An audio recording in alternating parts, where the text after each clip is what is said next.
जय गुरु जी, शुक्राना गुरु जी। सारी संगत को जय गुरु जी। ओम नमः शिवाय, शिव जी सदा सहाय। ओम नमः शिवाय, गुरु जी सदा सहाय। शिव पुराण श्री कोटि रुद्र संहिता का 10वां अध्याय, लोक हितकारी शिव महात्म्य दर्शन। सूत जी बोले, हे ऋषियों, इक्ष्वाकु वंश में एक बड़ा पुण्यात्मा राजा हुआ, जिसका नाम मित्रसह तथा उसकी पत्नी का नाम दमयंती था। वह अति पतिव्रता व धर्मपरायण स्त्री थी। एक दिन राजा शिकार खेलने वन को गए। वहां उन्होंने कुमठ नामक दैत्य को एक महात्मा को परेशान करते देखा। उन महात्मा के कष्टों को दूर करने के लिए उन्होंने उस राक्षस को मार डाला। तत्पश्चात वापस आकर अपना राजकाज देखने लगे।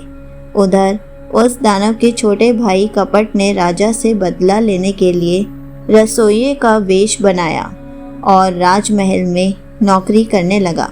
एक बार गुरु जयंती के अवसर पर राजा मित्रसेन ने अपने गुरु वशिष्ठ को भोजन के लिए आमंत्रित किया। गुरुदेव राजा के घर पधारे। उस कपटी राक्षस ने राजा से बदला लेने के लिए खाने में मांस मिला दिया और वह भोजन वशिष्ठ जी को परोस दिया। परंतु गुरु वशिष्ठ ने भोजन करने से पूर्व ही जान लिया कि इस भोजन में मांस है। यह देखकर मुनि को राजा पर क्रोध आ गया और उन्होंने राजा को सदा के लिए राक्षस बन जाने का शाप दे दिया। शाप सुनकर राजा रोने गिड़गिड़ाने लगा और बोला, मुनि श्रेष्ठ, मुझे क्षमा कर दे, यह अपराध मैंने नहीं किया है। राजा के वचनों को सुनकर वशिष्ठ मुनि सोच में डूब गए। तब उन्होंने अपनी दिव्य दृष्टि से जान लिया कि अपराध रसोइये का है, जो कि वास्तव में एक राक्षस है। तब वे राजा से बोले, राजन, तुम्हारा रसोइया एक कपटी राक्षस है। उसी ने जानबूझकर भोजन में मांस परोसा है। मैं अपना शाप वापस तो नहीं ले सकता, परंतु इसका असर कम कर सकता हूँ।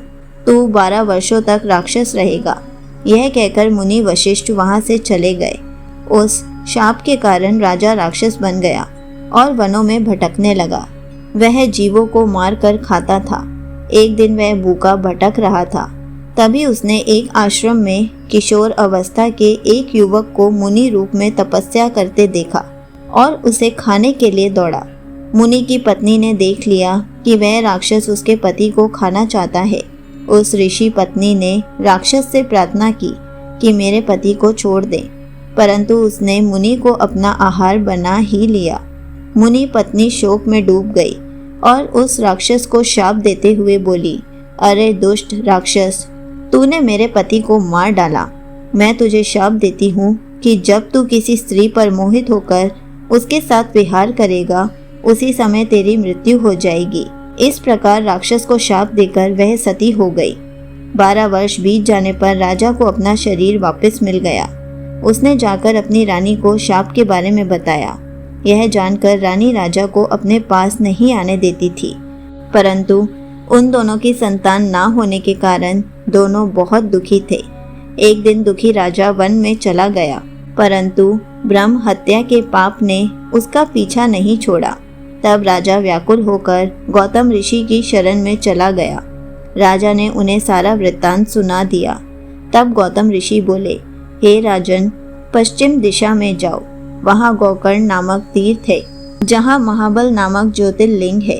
उस कुंड में स्नान करके देवादिदेव महादेव जी का पूजन अर्चन करने से सभी पाप नष्ट हो जाते हैं। इसलिए तुम वहाँ जाकर शिव जी की आराधना करो, तभी तुम्हें ब्रह्म हत्या के पाप से मुक्ति मिलेगी। गौतम ऋषि के वचन सुनकर राजा प्रसन्न हुआ और उनसे आज्ञा लेकर गोकर्ण तीर्थ को चला गया। वहां उसने कुंड में स्नान करके भगवान शिव का पूजन और आराधना आरंभ कर दी, जिसके फलस्वरूप राजा को ब्रह्म हत्या के पाप से मुक्ति मिल गई। संगत जी, यहीं पर शिव पुराण श्री कोटि रुद्र संहिता का 10वां अध्याय समाप्त होता है। जय गुरु जी, शुक्राना गुरु जी।